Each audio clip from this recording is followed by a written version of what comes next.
நஞ்சை புஞ்சை அப்படின்னு ரெண்டு இருக்கு. இதுல நஞ்சை ஓட்டுதல் அப்படிங்கிறது டிராக்டர்ல ஓட்டுறாங்க இந்த வயல்ல. இத நல்லா பாருங்க. இது கேஜ் வீல், இதுக்கு பேரு டம்ளர். இப்ப நஞ்சை அப்படின்னா என்ன அப்படின்னா தண்ணி நிக்கணும். புஞ்சை அப்படின்னா தண்ணி நிக்க கூடாது, நிக்காது. அப்ப இதுல எப்படி நஞ்சை ஓட்டுறதுனால தண்ணி நிக்குது அப்படின்னா, இந்த மாதிரி நஞ்சை ஓட்டும் போது தண்ணி விட்டுட்டு வயல்ல ஓட்டும் போது வயல்ல இருக்க மண் துகள்கள் ரெண்டு பார்ட்டிகல் தான் இருக்கும், அது பிரியும். மேக்ரோ பார்ட்டிகல், மைக்ரோ பார்ட்டிகல்னு. இந்த மேக்ரோ பார்ட்டிகல் எல்லாம் மேல வந்துடும் சுத்தி சுத்தி வரும்போது.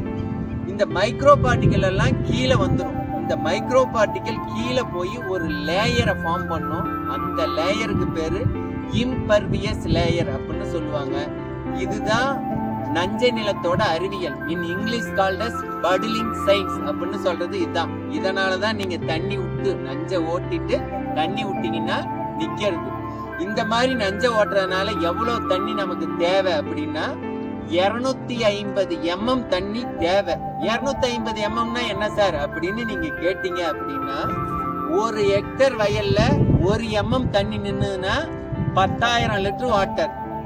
1 ஹெக்டர் லெவல்ல 1 சென்டிமீட்டர் தண்ணி நின்னுச்சு அப்படின்னா 1,00,000 லிட்டர் ஆஃப் வாட்டர். அப்ப நீங்க நஞ்சை ஓட்டினீங்கன்னா இந்த 250 mm தண்ணி கண்டிப்பா நஞ்சைக்கு மட்டும்தான். ஆனா நெல்லுக்கு நம்ம எவ்வளவு தண்ணி வேணும்னு சொல்றோம் அப்படின்னா 1250 mm வேணும்னு சொல்றோம். அதுல 250 mm இதுக்கே சரியா இருக்கு.